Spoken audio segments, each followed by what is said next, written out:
આજે press conference કરવામાં આવી છે, શું બાબત છે? રાજ્ય સરકારશ્રી દ્વારા વીજ લાઇનમાં ખેડૂતોને યોગ્ય વળતર મળે તે સંદર્ભે 4/7/2026ના રોજ એક પરિપત્ર જાહેર કરવામાં આવ્યું હતું. જેમાં માર્કેટ રેટ કમિટીની રચના કરવામાં આવી હતી અને એમાં કેવી રીતે રેટ નક્કી કરવું એની વિસ્તૃત ગાઈડલાઇન આપવામાં આવી હતી. જેના અનુસંધાને મોરબી જિલ્લામાં છેલ્લા 4 થી 5 અઠવાડિયાથી એમઆરસીની વિવિધ મિટિંગ્સનું આયોજન કરવામાં આવ્યું.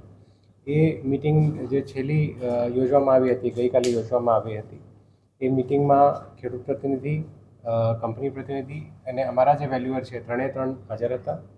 ત્રણ દ્વારા ચીટ્સ આપીને જે એના ભાવ છે એ ડ્રો કરવામાં આવ્યા અને જે પરિપત્રની ગાઈડલાઇન્સ છે એ પ્રમાણે ફાઇનલ જે રેટ છે એ નક્કી કરવામાં આવ્યા. વેગડવાવ ગામના 15 સર્વે નંબરનું વેલ્યુએશન પૂર્ણ થયું છે.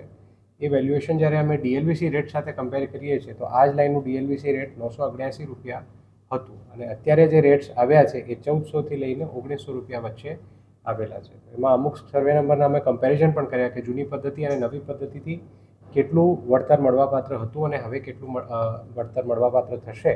તો એમાં 150 P9 જે સર્વે નંબર છે એમાં પહેલાં જે મળવાપાત્ર હતું એ લગભગ 14,74,000ની રકમ મળવાપાત્ર હતી ડીએલવીસી પ્રમાણે, અને જે માર્કેટ રેટ કમિટી બની છે એ પ્રમાણે એમને મળવાપાત્ર રકમ 58.61 લાખ રૂપિયા છે. તો આ બેનું જો અંતર આપણે જોઈએ લગભગ 4.02 ટાઈમ્સ 4 ગણાથી વધારેના ભાવ જે મૂળ ખેડૂતોની માંગણી હતી એ પ્રમાણે ભાવ મળવાપાત્ર છે.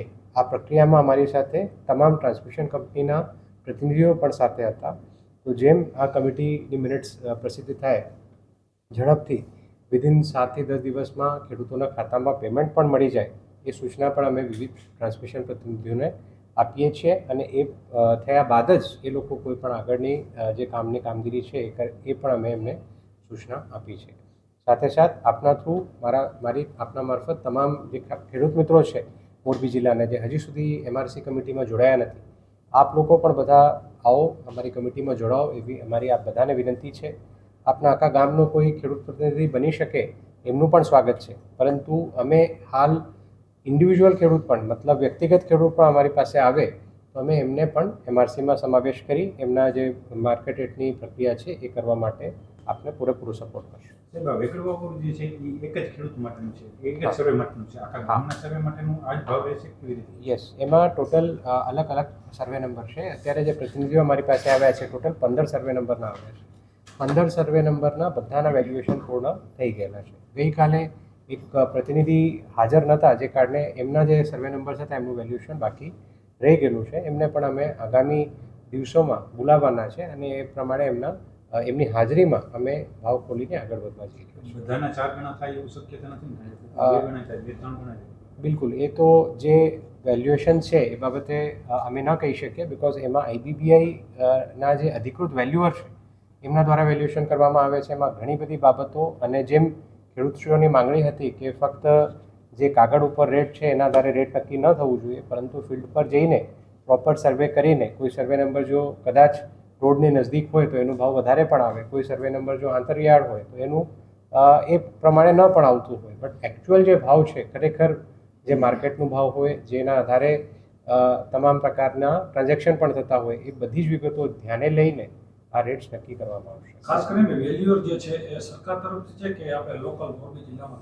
બિલકુલ, આમાં 3 વેલ્યુઅર હોય છે પરિપત્ર પ્રમાણે. એક સરકારશ્રીનો વેલ્યુઅર, એક કંપનીનો વેલ્યુઅર અને એક ખેડૂતનો વેલ્યુઅર. તો એના માટે જે આઈબીબીઆઈ માન્ય વેલ્યુઅર્સ છે અમે તમામને ઈમેલ કર્યા હતા. એના આધારે અમને 84 વેલ્યુઅરના ફીડબેક મળ્યા હતા કે એ લોકો આ પ્રક્રિયામાં ભાગ લેવા માંગે છે. એ ઈમેલ્સ આવ્યા બાદ અમે બધાને અહીંયા રૂબરૂ પણ બોલાવ્યા હતા.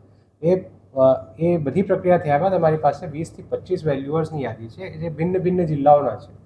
એ તમામ વેલ્યુઅર્સને અમે અમારી જે માર્કેટ રેટ કમિટીની શુક્રવારની બેઠક હોય છે એમાં હાજર રાખતા હોય છે.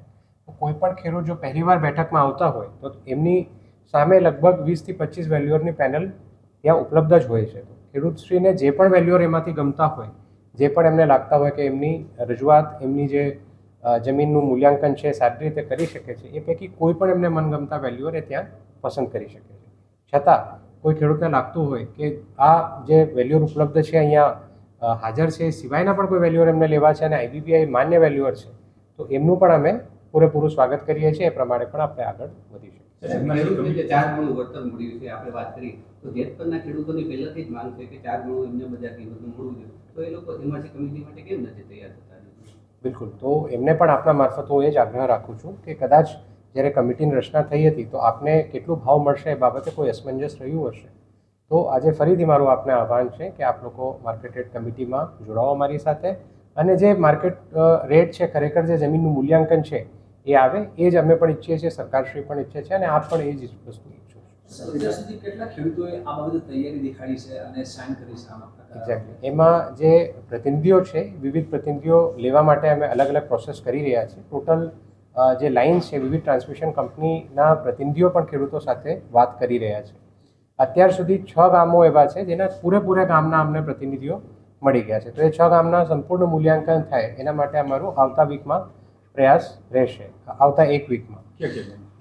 એ યાદી અમે આપની સાથે શેર કરશું. અને એ સિવાય વિભિન્ન ગામો એવા છે જ્યાં અમુક ખેડૂતો તૈયાર થઈ ગયા છે, તો એ પાર્ટ ખેડૂતોને અમે બોલાવવા જઈ રહ્યા છીએ. અને આજે જેમ મેં આપની સાથે વાત કરી કે ઇન્ડિવિજ્યુઅલ ખેડૂત, વ્યક્તિગત ખેડૂત પણ જો તૈયાર થતા હોય અને આ સમિતિ મારફતે ભાવ લેવા માંગતા હોય તો એમનું પણ સ્વાગત છે. શુક્રવાર 3 વાગ્યે કલેક્ટર ઓફિસમાં આપ સીધું પણ આવી શકો, આપને કોઈ વ્યક્તિને સાથે લાવવાની જરૂર નથી. આપને વેલ્યુઅરની વ્યવસ્થાથી લઈને બધી જ વ્યવસ્થા અત્રેથી કરવામાં આવશે. વેગળવા ગામે અત્યારે જે આપણે વધુ પૈસા મળ્યા છે, ટોટલી વેગળવા ગામમાં પોલ કેટલા આવે છે, કેટલા ખેડૂતો છે અને અત્યારે આપણે કેટલાને 4 ગણું મળે છે? હા, વેગળગાંવ ગામમાં 2 લાઇન્સ પસાર થાય છે. એક જે લાઇન પ્રેઝન્ટ છે અડાની ટ્રાન્સમિશનની લાઇન, અને એક લાઇન છે જેટકો ટ્રાન્સમિશનની લાઇન. અત્યારે જે ભાવ નક્કી થયા છે એ અડાની ટ્રાન્સમિશનના ભાવ નક્કી થયા છે.